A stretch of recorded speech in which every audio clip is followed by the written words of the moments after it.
तस्वीरें दो अलग अलग, चमोली से तस्वीर जहां राजनाथ सिंह जो कि रक्षा मंत्री हैं वो शस्त्र हमारे यहाँ ये दृष्टि और तस्वीर नागपुर से भी जहां आरएसएस का पुरुष श्रेष्ठ की महिला श्रेष्ठ, ऐसा वाद हम नहीं करते, क्योंकि हम ये जानते हैं कि दोनों के बिना समाज नहीं बनता, दोनों के बिना सृष्टि नहीं होती। ये दोनों परस्पर पूरक है, ये हमारी भारतीय दृष्टि है। दोनों का काम है और दोनों का काम परस्पर पूरक है। इसलिए व्यक्ति निर्माण का काम करने वाली शाखाएं तो संघ की अलग, राष्ट्र सेविका समिति की अलग, महिलाओं के लिए उनकी चलती है, पुरुषों के लिए हमारी चलती है। लेकिन समाज के बाकी सारे कामों में पुरुष महिला एकत्र मिलकर काम करते हैं, यह चलते आ रहा है। डॉक्टर साहब के समय की जो परिस्थिति थी, उस समय व्यक्ति निर्माण के काम के लिए 2 संगठन हो गए, लेकिन बाकी सभी कामों में सब मिलकर काम करते हैं, क्योंकि यह पूरकता की दृष्टि है। संपूर्ण समाज का संगठन करना है तो संख्या की दृष्टि से आधा भाग हमारे समाज का मातृशक्ति का है, उसकी उपेक्षा नहीं की जा सकती।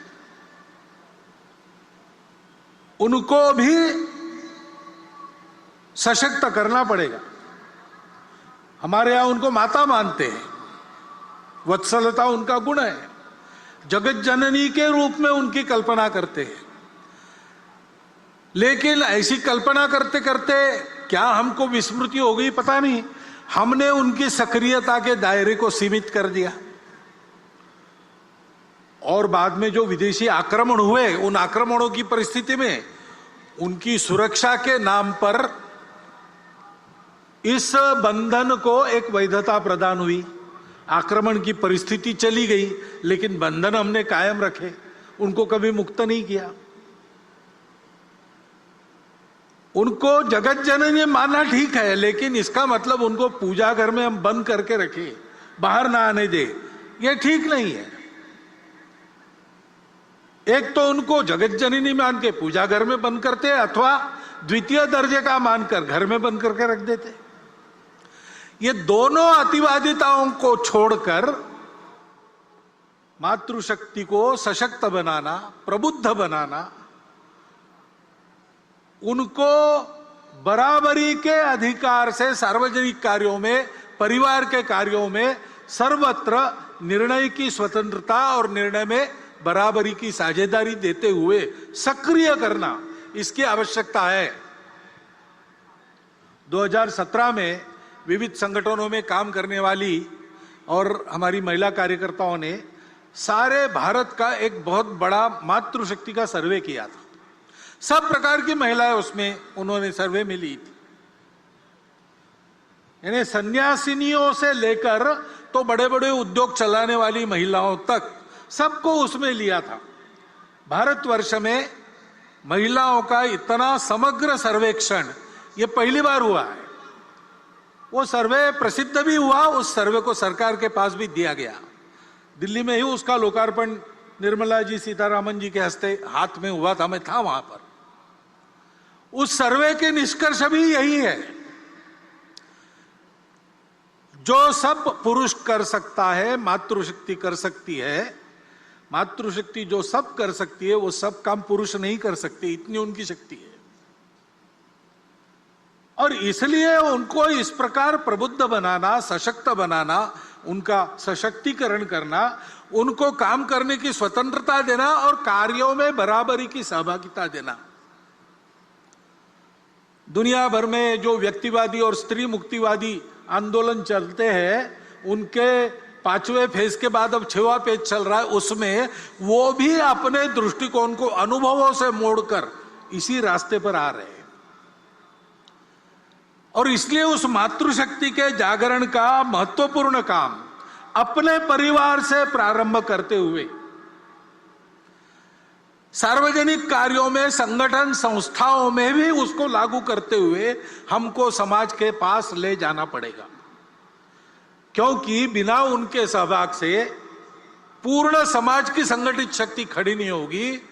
और पूर्ण समाज की संगठित शक्ति जब काम करने लगेगी, तब अपने देश के नवोत्थान के सारे प्रयास पूर्ण सफल होंगे, तब तक नहीं होंगे।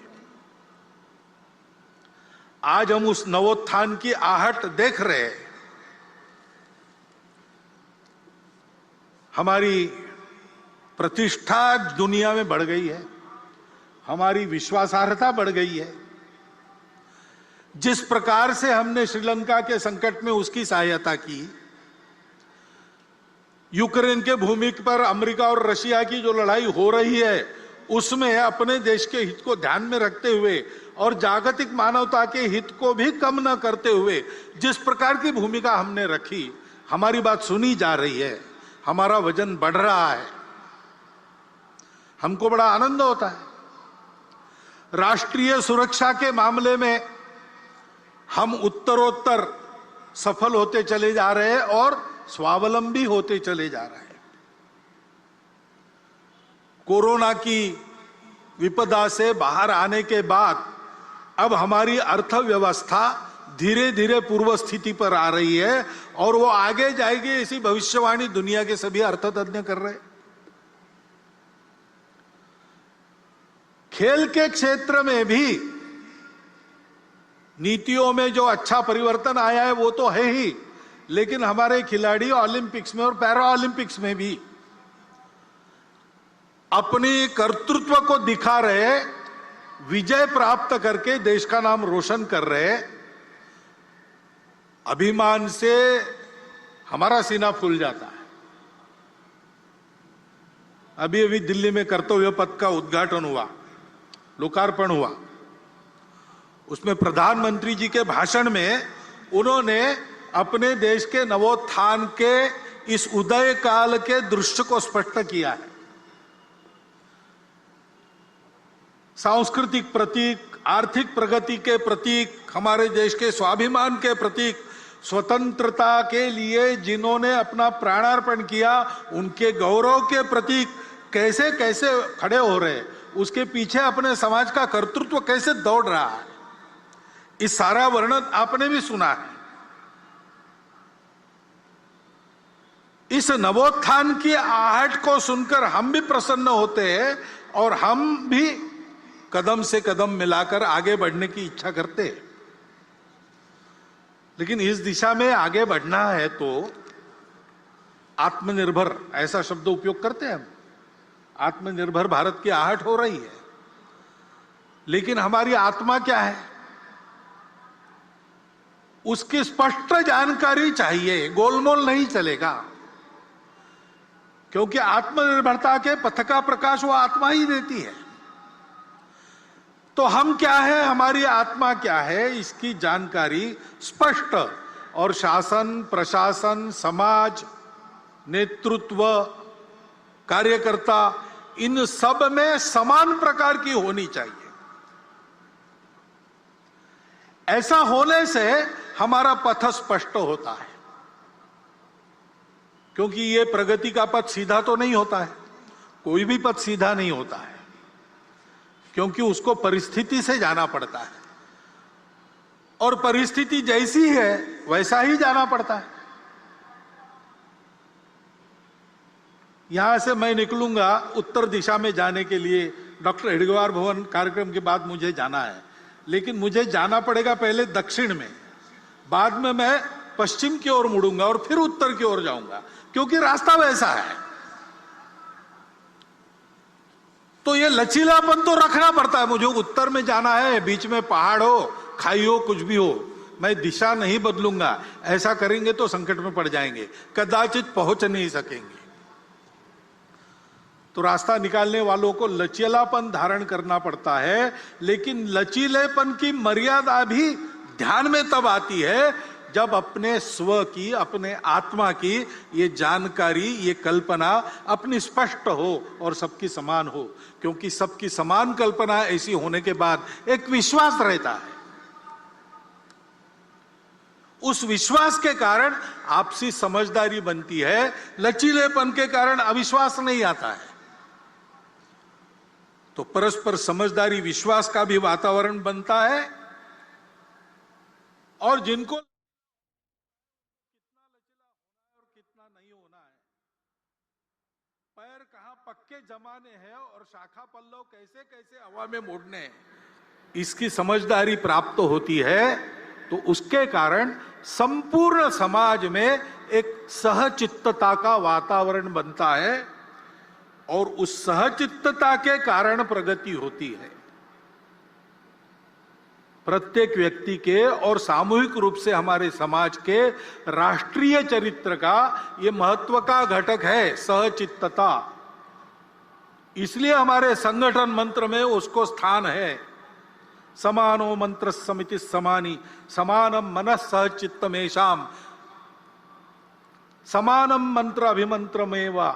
सब समान कहा है, चित्त अलग अलग हो सकता है, इसलिए वहां साथ मिलकर चलने का निश्चय यानी सहचित्तता, इसको बताया है। उस सहचित्तता के वातावरण में सबको साथ लेकर हमको चलना है। और जैसा मैंने कहा, चलना है तो चलते समय कठिनाई आती है, बाधाएं आती है। दो प्रकार की बातों से साधारणता सावधान रहना पड़ता है। पहली बाधा तो हम खुद रहते हैं।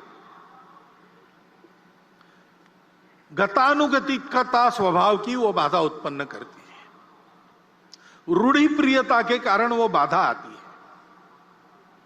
समय बदलता है, समय के साथ बहुत कुछ बदलता है। समय के साथ मनुष्य का ज्ञान भी बढ़ता है और अज्ञान के कारण कुछ बातों की समझ जो थी वो समाप्त होती है, उसके जगह दूसरी नई समझ आती है। उसके अनुसार चलना पड़ता है, लेकिन रूढ़िबद्धता इस बात को रोकती है। और उसके अनुसार चलना तो है, लेकिन बदलकर चलने के चक्कर में बहुत कुछ पहले अनुभव से जो चलते आ रहा है उसमें जो शाश्वत होता है, जैसे हमारी अतिथि महोदया ने बार बार सनातन संस्कृति का उल्लेख किया। वो जो सनातन शाश्वत संस्कृति के मूल्य है, उनको छोड़ने से काम नहीं चलता। उसी बुनियाद पर नया युगानुकूल देशानुकूल प्रतिमानक कौन सा होगा, ऐसा विचार करके चलना पड़ता है।